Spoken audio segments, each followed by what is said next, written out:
Hallelujah, धन्यवाद सुंदर आराधना और ये मेमोरियल मैसेज के लिए ब्रदर जोश का बहुत ही वो प्यारे व्यक्ति थे and he was so gentle and he came to our house and we had some good pictures with Pastor Satish and brother Josh and I remember that he used to send me from the day I began operating my email है ना, जब से मैंने email अपना चालू किया तो brother जोश में कितने साल हो गए जब से मैं ईमेल चला रहा होता तो ब्रदर जोश ने मुझे बाइबल के रिव्यू के कुछ ऐसे मैसेजेस भेजे थे जो सबसे लार्जेस्ट फाइल थी 1 GB 4 GB 5 GB का, मतलब वो इतने धर्म के भूखे और प्यासे थे।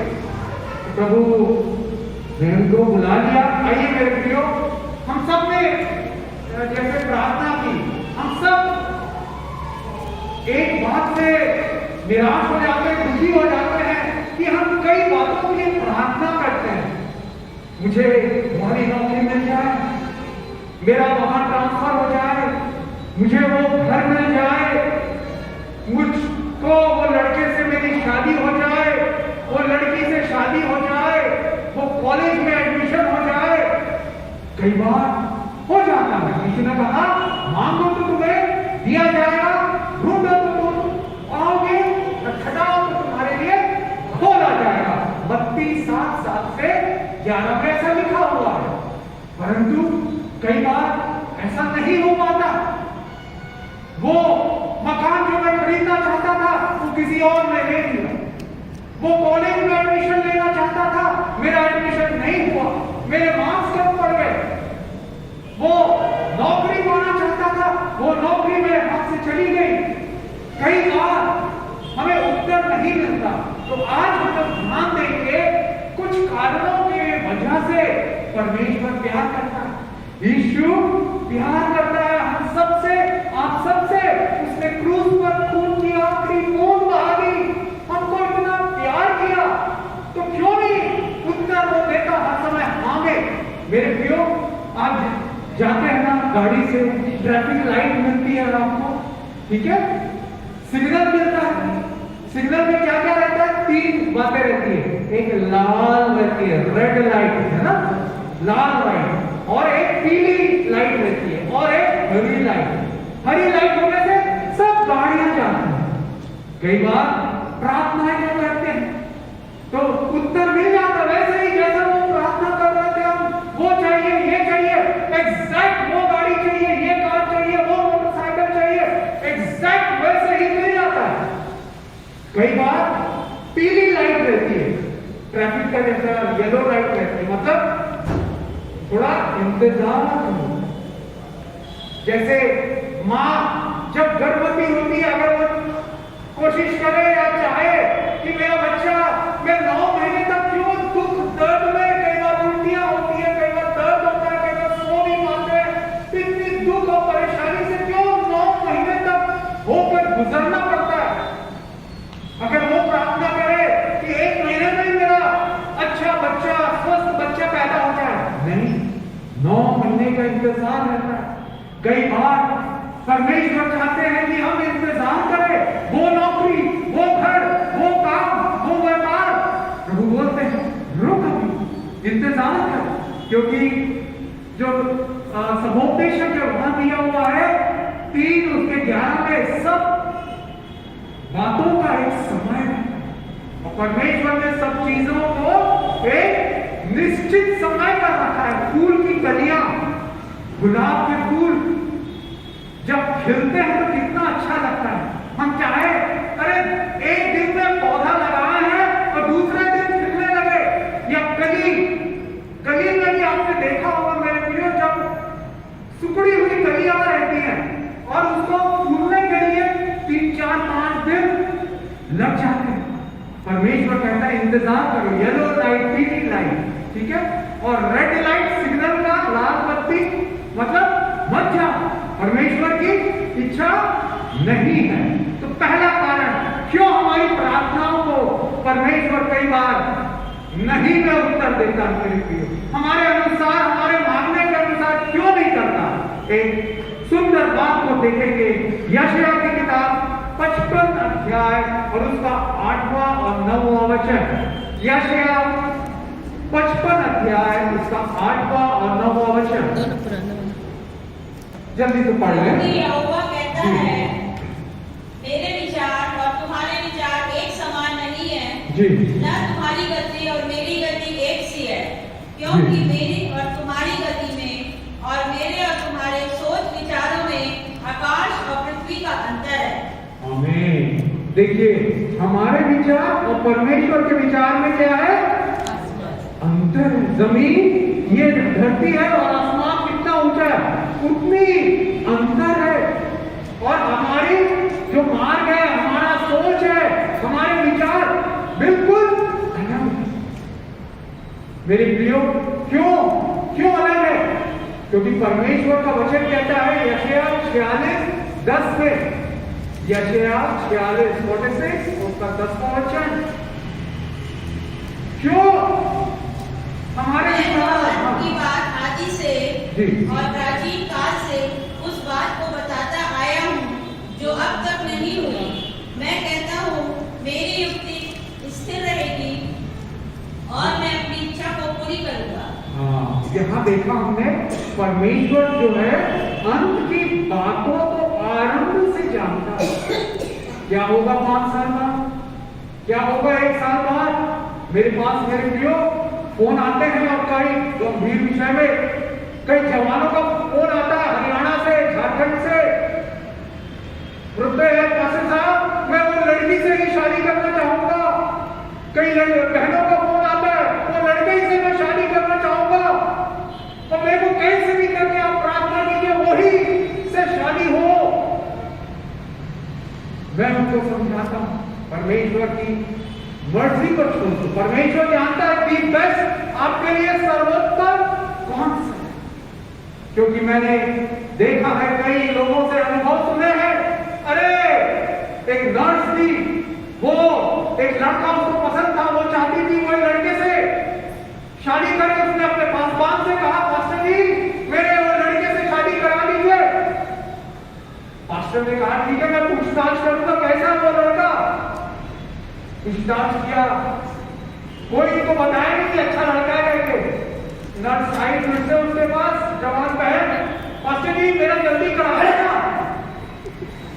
पास्टर जी ने कहा मुझे किसी ने अच्छा करके नहीं बताया, उसके बारे में कोई अच्छी बातें मैंने नहीं सुनी है लोगों से। नहीं, मुझे वो लड़का अच्छा लगता है। क्यों?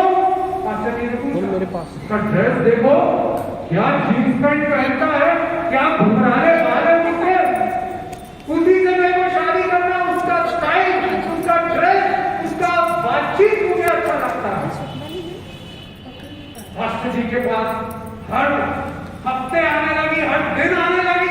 पास्टर जी परेशान हो गए, अरे तू जिद कर रही है, तेरी शादी में करा देता। चुप कर दे। और शादी कराने के बाद दूसरे तीसरे दिन रात के 12 बजे पास्टर जी सो रहे हैं घर में, खटखटाने की आवाज आने लगी। क्यों? वो चिल्ला रही है, पास्टर जी बचाइए मेरे को, जिससे मैंने शादी की, आपने मेरी शादी कराई, वो मेरा पति शराब पीता है और मुझे रोज मारता है शादी के दूसरे दिन से। परमेश्वर के विचार और हमारे विचार जमीन आसमान के अंतर है। इसलिए अपने चॉइस को, अपने चुनाव को यीशु के हाथ में सौंप दे। लूका 22वां अध्याय 42 वचन, लूका 22वां अध्याय 42 वचन में यीशु ने गत्समनी के बाद में प्रार्थना की, परमेश्वर 42 और उसका 22वां का 42 वचन, लूका 42 22 और उसका 42 22। हाँ, यदि तू चाहे जी, तो इस कटोरे को मेरे पास से हटा ले, जी, तो भी मेरी नहीं परंतु तेरी ही इच्छा पूरी हो। हालेलुया। परमेश्वर भी बेस्ट जानता है। इसलिए सबसे अच्छी बात, आप जब भी निर्णय करें, जब भी आपके पास चॉइस रहे चुनाव के लिए, तो कहते हैं बाइबल के जो विशेषज्ञ लोग हैं कि leave your choices to God's hand and he will give you the best. अपने चुनाव, अपना निर्णय, अपने जीवन के लिए कौन सा कैरियर लूं, क्या करूं, कौन सा घर खरीदूं, कौन सी जमीन खरीदूं, क्या व्यापार करूं, कहां अपने बच्चों का एडमिशन कराऊं, कौन से कॉलेज में, कौन से कोर्स में, परमेश्वर के हाथ में सौंप। परमेश्वर हमारी इच्छा नहीं परंतु आपकी इच्छा पूरी हो, क्योंकि परमेश्वर हम सबकी भलाई जानता है, हमारा भविष्य जानता है। हमारा भविष्य किसके हाथ में है? यीशु मसीह के हाथ। मेरे प्रियो, इसलिए कई बार आप निराश ना हो कि परमेश्वर ने मेरी प्रार्थना नहीं सुनी। परमेश्वर जानता है। मेरे जीवन में भी मैं अपने व्यक्तिगत अनुभव में बता सकता हूँ मेरे प्रियो, जब मैंने इंजीनियरिंग और उसके बाद MBA किया, मैं एरिया मैनेजर था सेंट्रल इंडिया रीजन का। ट्रांसफॉर्मर इंडोटेक, अभी वो जी अमेरिकन मल्टीनेशनल कंपनी ने उसको टेक ओवर कर लिया। चेन्नई में बड़े बड़े ट्रांसफॉर्मर्स बनाती थी जो बिजली जनरेट करती है, पावर ट्रांसफॉर्मर, डिस्ट्रीब्यूशन ट्रांसफॉर्मर।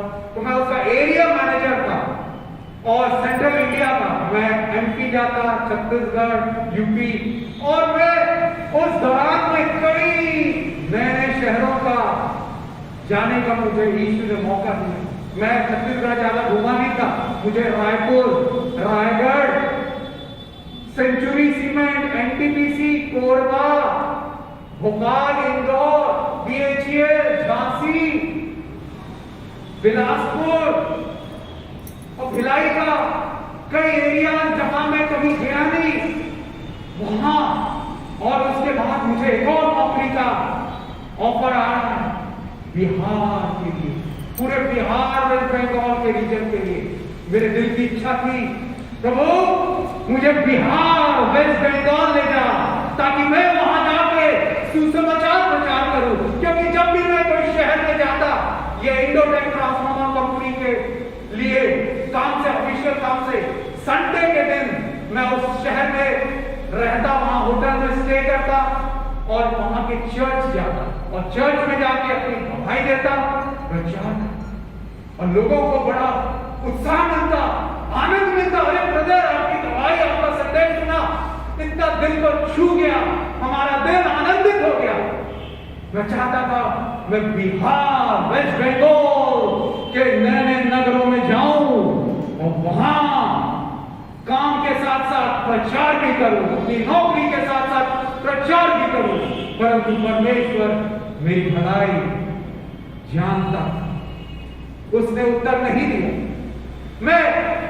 मेरे पास कई फॉर्म आ गए, वो कंपनी के मैं भर के फीडबैक देने लगा और कुछ महीने बाद मुझे एक और ऑफर आ गया गुजरात से।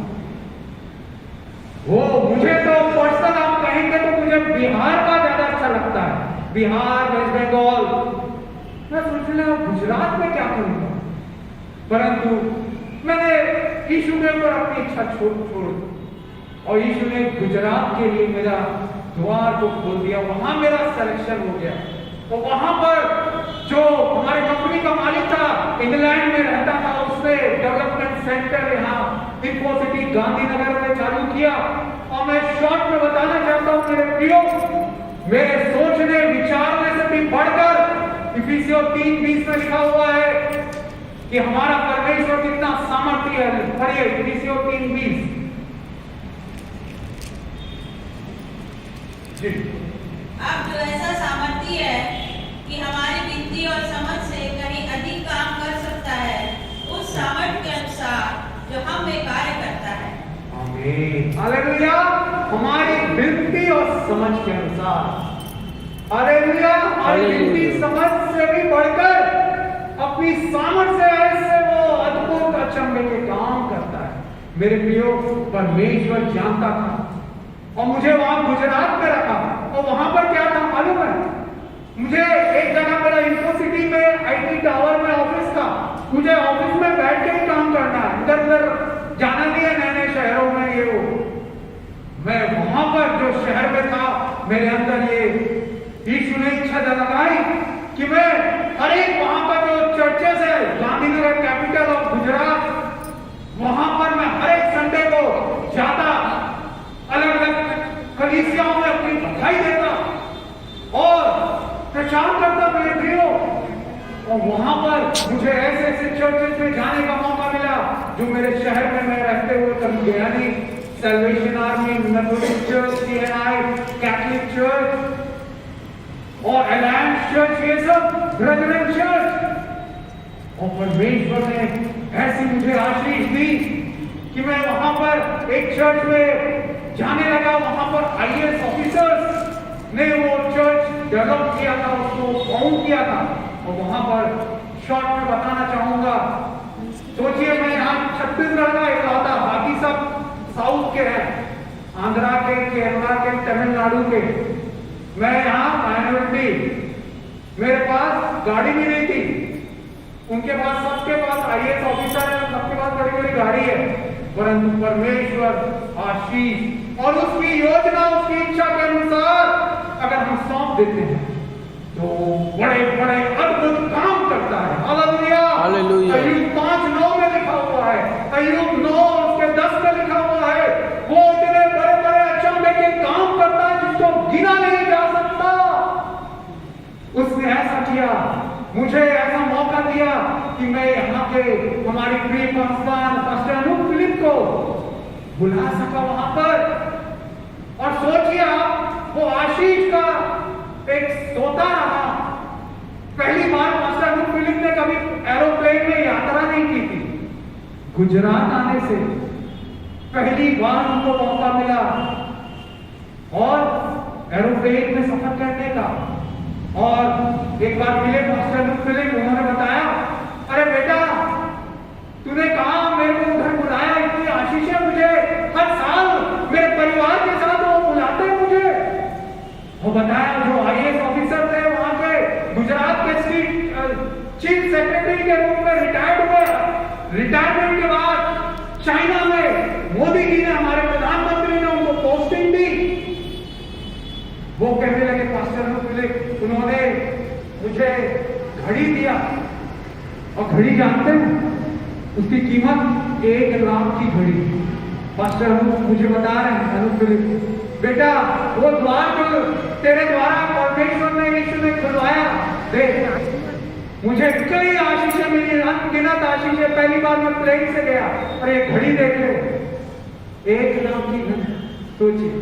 और साथ ही साथ मुझे आशीष के सोते के रूप में वहां उपयोग किया। जितने भी चर्च थे वहां के लोगों से परिचय हो गया। और मेरे टावर में एक सॉफ्टवेयर डेवलपमेंट कंपनी खुली और वहां का जो डायरेक्टर था इंडिया का, वो एक अमेरिकन था, उसको मैंने चर्च में इनवाइट किया। मेरा अच्छा फ्रेंडशिप हो गई उससे। और जो भी वो कंपनी में नौकरी करना चाहता था, अच्छी सैलरी मिलती थी, 15-20 हजार, फ्री में खाना, फ्री में ट्रांसपोर्ट और ट्रेनिंग भी देते थे। इंग्लिश नहीं आती, आपको इंग्लिश सिखाएंगे, कैसे एसेंट बोलना है, कैसे अमेरिकन से बात करनी है, सब सिखाएंगे। लोग मेरे पास आने लगे, अरे ब्रदर मेरे लड़के को नौकरी लगा दीजिए। मैं बोलता भाई मेरे घर में आके मुझे परेशान मत किया करो, मैं ज्यादातर प्रार्थना बाइबल पढ़ता हूँ, आप चर्च आओ, वहां पर लगता है इधर आओ। और वहां आते और वो रिज्यूम देते और वो मैं सबमिट करता और वहां नौकरी मिलती। मेरे प्रियो, ये बताने का उद्देश्य है, ये गवाही मेरे इसलिए दे रहा हूं, आपके जीवन में भी कई बातें हुई होंगी, आप इंतजार कीजिए, दुख होगा, दर्द होगा। मेरे पास यहाँ घर में मेरे मम्मी पापा के पास कार थी, मेरे पास बाइक थी, स्कूटर थी, परंतु वहां पर एक साल तक मेरे पास कुछ नहीं था। बस से जाता था, जो लोकल ट्रांसपोर्ट है।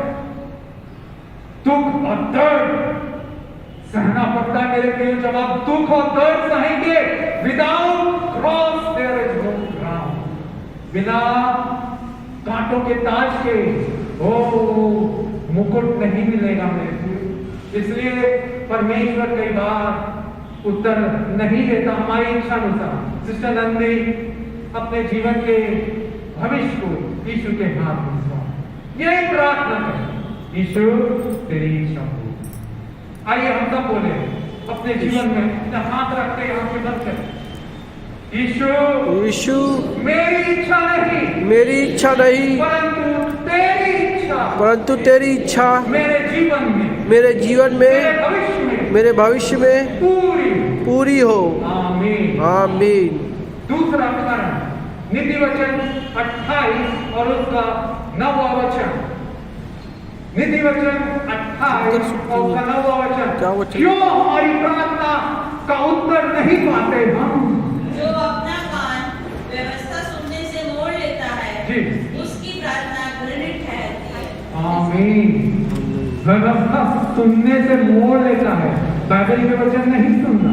बोर लग रहा है, चर्च में आए हैं परंतु ध्यान कहीं और है, मोबाइल देख रहे हैं, कुछ बातें कर रहा है, किसी की बुराई कर रहा है, किसी का खोज बता रहा है, खबर बता रहा है। नहीं मेरे प्रियो, चर्च कोई बातें खानाफूसी बुराई करने का या रेडियो स्टेशन नहीं है कि एक हफ्ते में आए आप 2 घंटे के लिए और वचन चल रहा है, गाना गा रहे हैं तो कुछ इंफॉर्मेशन ऑल इंडिया रेडियो बन गए, इधर का बता रहे हैं आपने सुना ऐसा हुआ, फुस करके किसी की बुराई कर रहे हैं। नहीं मेरे प्रियो, कैथलिक चर्च में आप जाएंगे मेरे प्रियो, मैं कई बार गया हूँ, वहां पर बड़ी अच्छी चीजें लिखी रहती है एंट्रेंस में, साइलेंस प्लीज। और वहां के जो फादर लोग हैं वो बोलते हैं डू नॉट टॉक। एक पिन की, एक कीरी की अगर जमीन में गिर जाए, पिन ड्रॉप साइलेंस रहता है। बहुत लोग आते हैं और वहां लिखा रहता है नो टॉकिंग, साइलेंस प्लीज। परमेश्वर की उपस्थिति में हबक्कू में लिखा हुआ है सब पृथ्वी क्या हो जाए, शांत हो जाए। तो जब हम आते हैं कलीसिया में, क्या आपका ध्यान कहीं और है? इधर बाहर में कौन किसको बुला रहा है, किसको ये बुराई हो रही है, कौन रेडियो के जैसा इंफॉर्मेशन सेंटर बन गया क्या? नहीं मेरे प्रियो, जो व्यक्ति अपना व्यवस्था सुनने से फेर लेता है, ये अनमोल वचन है आज जो सुन रहे हैं आप, आपके जीवनों के लिए आशीष का सोता उससे बहेगा मेरे प्रियो। इसलिए वचन जब भी कोई भी देता है प्रभु का दास, उसको सुनिए ध्यान से, आपकी आशीष उसमें। Hallelujah hallelujah. एक और वचन पढ़ेंगे, नीति वचन 15 उसका 8वां वचन। नीति वचन 15 उसका 8। उस लोगों के बलिदान से यहोवा घृणा करता है, परंतु वे सीधे लोगों की प्रार्थना से प्रसन्न होता है। दुष्टों के बलिदान से यहोवा घृणा करता है, सीधे लोगों की प्रार्थना। क्या आप सीधे? कोई बोले अरे अभी न्यूज में आ रहा है वो चिटफंड कंपनीज, अभी 10 साल पहले 5 साल पहले हमारे मसीही लोग भी, कई लोगों का पैसा लाखों का डूब गया। कई लोग पूछते अरे कहां जा रहे हो? वो चिटफंड कंपनी में 300 रुपए 500 रुपए जमा करने में। आज क्या हो रहा है? सब डूब गया। एक जन ने मेरे पास भी ऑफर ले आया, अरे मम्मी पापा का आपका रिटायरमेंट हुआ है, एक ब्रदर है बाहर के फॉरेन के, वो चालू किए है कंपनी, क्रिश्चियन लोगों की मदद करते हैं, इतना % इंटरेस्ट दे रहे हैं, उनका पैसा आप इन्वेस्ट करा दो उसमें।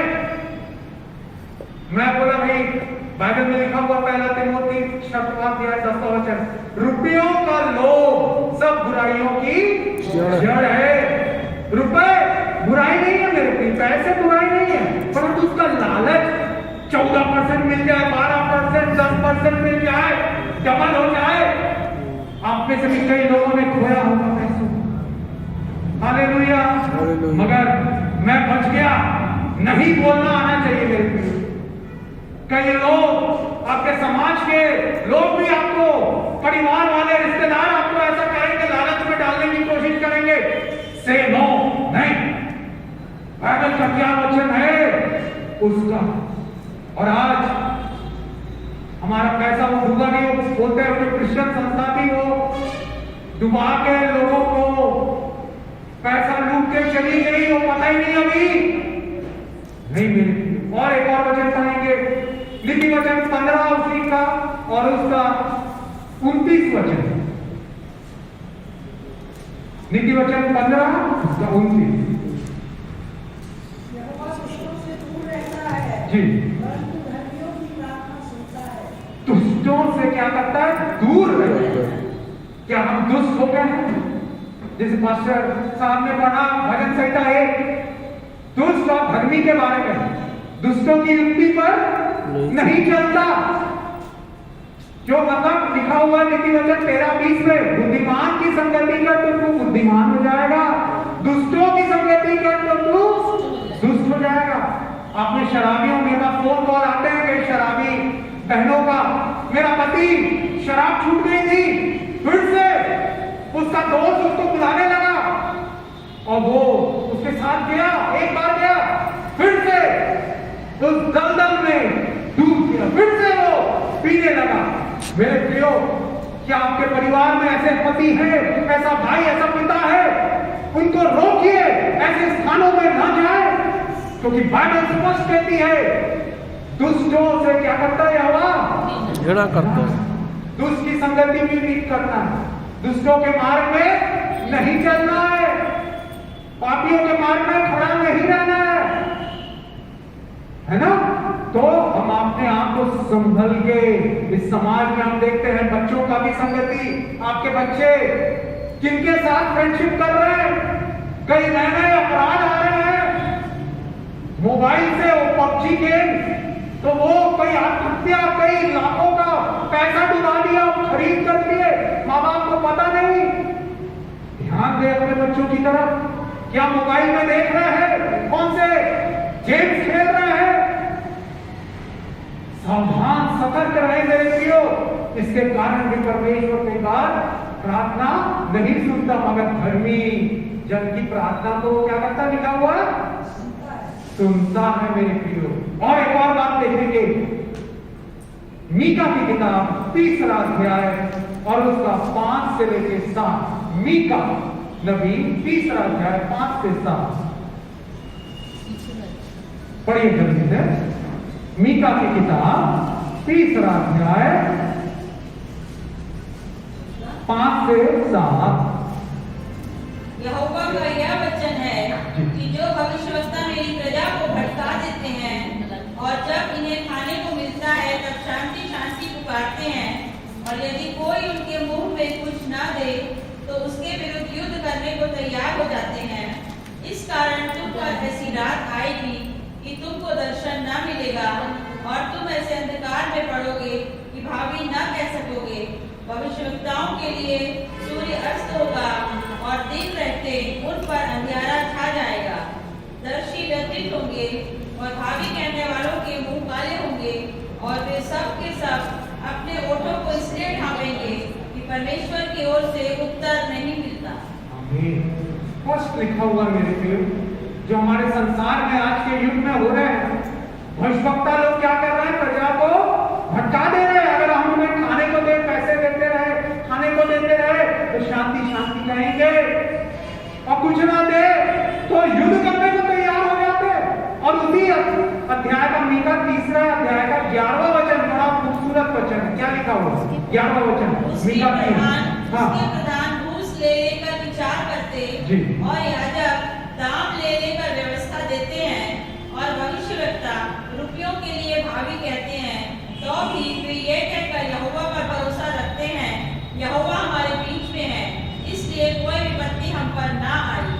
स्पष्ट दिया हुआ है कि प्रधान घूस ले लेकर विचार करते, याजक दाम ले लेकर व्यवस्था देते हैं, और भविष्यवक्ता रुपये के लिए भावी कहते हैं। मेरे प्रियो, यहाँ याजक भविष्यवक्ताओं के लिए लिखा हुआ है। और हमने सुना, मैंने देखा मेरे प्रियो, जुलाई 2020 में एक पासवान, सीनियर पासवान ने घर में आके बताया, वो अफ्रीका के एक भविष्यवक्ता ने भविष्यवाणी की है कि कोरोना बस 25 दिन बाद चला जाएगा, अगस्त तक चला जाएगा पूरा दुनिया से। अब अच्छी बात है। उसके बाद अगस्त बीत गया, अक्टूबर बीत गया, 2021 आ गया, दूसरी वेव आ गई। एक और जन ने कहा कि भाई ये जो है टीवी में कि जो वैक्सीन आने से पहले कोरोना चला जाएगा, महामारी चली जाएगी। भविष्यवक्ता बता रहे, भविष्यवाणी कर रहे हैं। बड़े खुश हो गए, वैक्सीन की क्या, वैक्सीन आने से पहले कोरोना चला जाएगा, दुनिया से कोविड चला जाएगा। परंतु वैक्सीन आ गई। ये अभी 26 दिसंबर से अभी जनवरी तक तीसरी लहर, 2 डोज लगाया, बूस्टर भी लगाने के बाद भी कई लोगों से मैं मिला, बूस्टर डोज भी लगाया हुआ है। अरे कोरोना हो गया। भविष्यवक्ता क्यों? हमारे शहर में जब मैं नहीं था, मुझे बताया गया कि यहां पर भी रुपये ले लेके भविष्यवाणी करता हूं। और मैं भी सुनता हूं मैसेज में, कई लोग बोलते हैं, ओ प्रोफेट जी वीडियो कॉल करके आपके लिए प्रार्थना करेंगे, कितने पैसे भरना है, कितना पैसे भेजना है। नहीं मेरे प्रियो, मत्ती 10:8 में क्या लिखा हुआ है?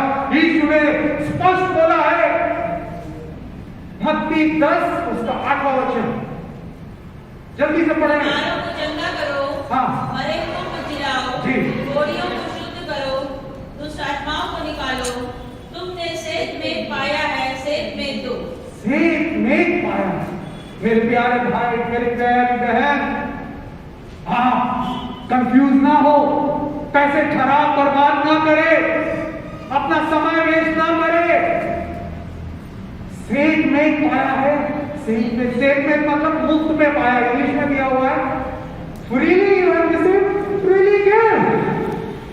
अरे मुफ्त में मिला है, मुफ्त में दो। प्रार्थना के, भविष्यवाणी के कोई पैसे नहीं दो। वैसे भी हम देख रहे हैं आज के भविष्यवक्ताओं में ऐसा हो गया है, तो उनका प्रार्थना क्या हो रहा है? नहीं सुना जा रहा है। करुणा चला जाए, ये चला जाए, ये चंगा हो जाए, नहीं हो रहा है। समझ गए आप? और एक और बात, क्यों नहीं सुनता परमेश्वर? नीति वचन 21 और उसका 13वां वचन। नीति वचन 21-13 जल्दी से पढ़ें। जो कंगाल की दुहाई पर कान न दे, जी, वह आप पुकारेगा और उसकी सुनी न जाएगी। बहुत ही महत्वपूर्ण वचन कह रहे हैं, जो कंगाल की दुहाई पर कान ना दे, ध्यान ना दे, कान ना लगाए, वो खुद पुकारेगा, परंतु क्या है? सुना नहीं जाएगा। बाइबल में लिखा हुआ है, हम पढ़ेंगे नहीं, उत्पत्ति 4:7 में लिखा हुआ है, याकूब 4:17 में लिखा हुआ है, यदि तेरे पास शक्ति है भलाई करने की और तू नहीं करता, तो ये तेरे लिए पाप है। मैं आपको एक सच्ची घटना बताना चाहूंगा, जो एक शहर में, उत्तर भारत देश, हमारे देश के एक शहर में हुआ। एक डॉक्टर था मसीही, वो शहर से दूर एक कस्बे में रहता था, एक छोटे से शहर में, और वहां पर कुछ 100-150 परिवार रहते थे।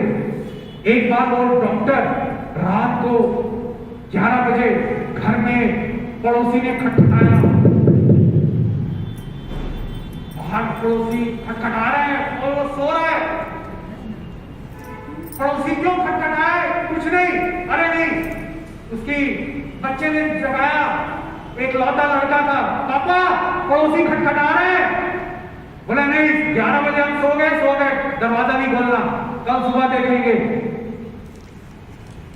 दूसरे दिन खटखटाते रहे 15-20 मिनट तक, कुछ बोला नहीं उन्होंने। पड़ोसी लोग हार मान के फिर वापस चले गए। कब तक चिल्लाते रहेंगे, खटखटाते रहेंगे। दूसरे दिन सुबह पता चला वो बाजू में एक लड़का था, बच्चा था पड़ोसी का, मर गया। कैसे मर गया? गले में जो कॉइन रहता है ना, सिक्का, वो खेलते खेलते उसने खा लिया। जो अपने गुड्डू भाई है, उनको अपनी बेटी के लिए भी ध्यान रखना है। ध्यान रखते होंगे वो कि बच्चा खेल रहा है, मट्टी खा लेता है, कुछ सुई है वो खा लेता है, सिक्का है वो खा लेता है, उसको पता नहीं चलता, सब अच्छा लगता है, कुछ करता रहता है वो। ध्यान दे, बच्चों के लिए सावधान रहे, आपके नाती पोतों के लिए। तो वो सिक्का खटक जाए, रात को खेल रहा था और सिक्का खटक लिया, गले में उसके फंस गया। सांस लेने में परेशानी होने लगी और अस्पताल दूर था, रात के 11 बज गए थे। तो पड़ोस के डॉक्टर को उन्होंने पुकारा कि हमारी मदद करो। डॉक्टर ने नहीं सुना, नहीं बोला, सुना, परंतु क्या लिखा हुआ, कंगाल की दुहाई का ध्यान ना दे। तो उसकी प्रार्थना क्या कहती है, पुकारता रहा, रात 15-20 मिनट नहीं खोला, मर गया। डॉक्टर कोई बात नहीं, मर गया तो मर गया, चलो। उसके 6 महीने बाद डॉक्टर का इकलौता बेटा वो अचानक से, कुछ बीमारी नहीं, कुछ नहीं, एक दिन खेल रहा था और अचानक से चक्कर खाके गिर गया। मेरे क्या हम ऐसा करते? कोई कंगाल दुहाई दे रहा, कंगाल, आत्मा में कंगाल और शारीरिक रूप से कंगाल। अभी कोरोना काल के 2 साल से मेरा इंटरव्यू आया था शुभ संदेश चैनल में, तो मेरे पास पूरे कई दुनिया से, कई भारत के अलग अलग प्रदेशों से कॉल आते हैं। तो मेरे पास कोरोना के समय कई दर्द भरे फोन कॉल आए। झारखंड से बोल रहा हूँ ब्रदर, ओडिशा से बोल रहा हूँ, महाराष्ट्र से बोल रही हूँ, मुझे इलाज के लिए मेरी नौकरी चली गई, इतना अस्पताल में इलाज कराया, इतना लाखों का कर्ज हो गया, मेरी मदद करे। मेरे प्रियो, मैंने जो भी प्रार्थनाएं की वो, मगर बाइबल में लिखा हुआ है, अगर हम देखते हैं अपने भाई को कि वो भूखा है तो उसको हमको पहले क्या करना है, खिलाना है।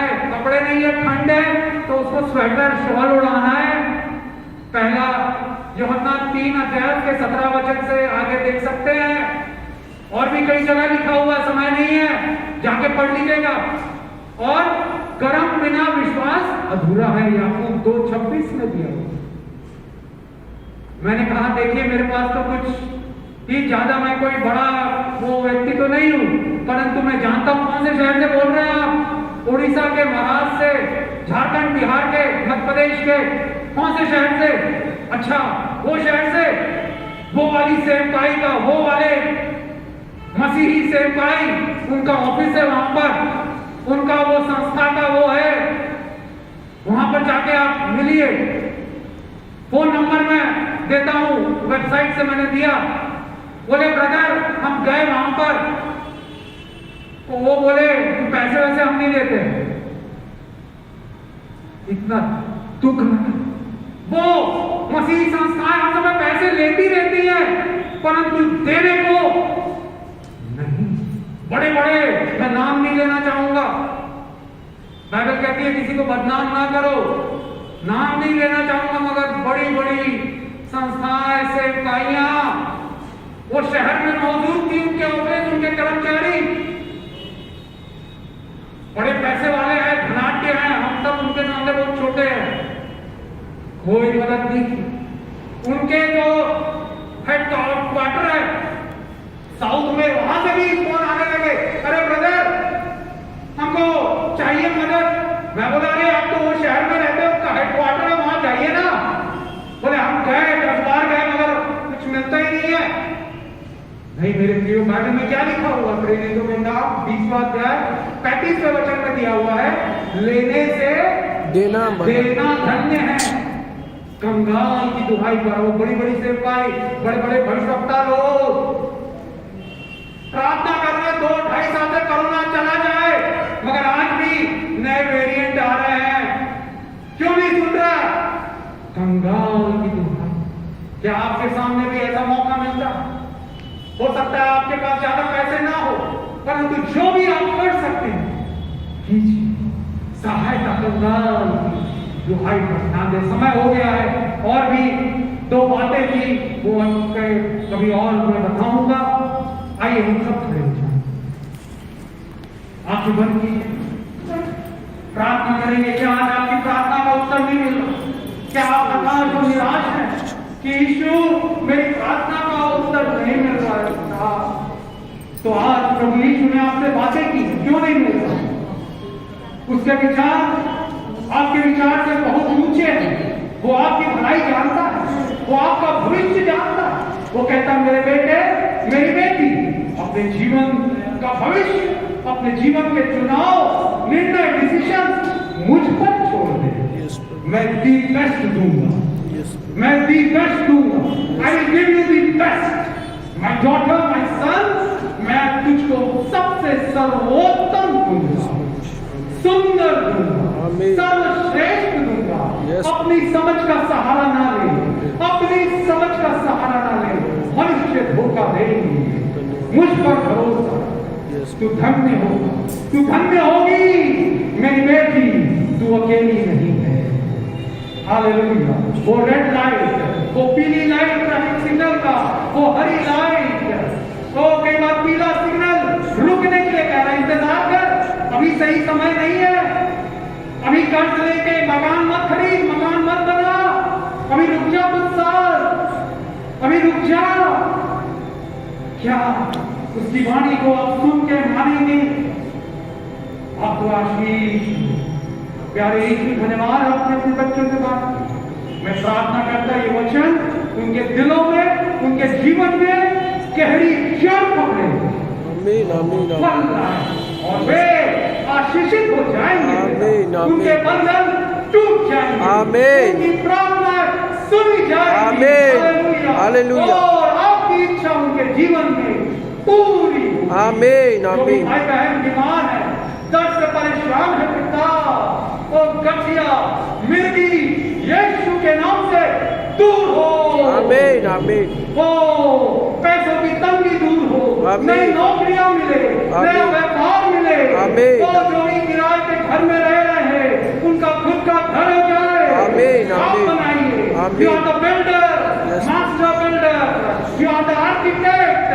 Yes Lord, आप उनके भवन का निर्माण कीजिए। Yes. उनको जितनी भी आर्थिक पैसों की जरूरत है एडमिशन के लिए, वो चुनाव के लिए पिता, सब दिलाइए। यस प्रभु। यीशु के सामर्थ्य नाम में मांगते हैं। आमीन आमीन।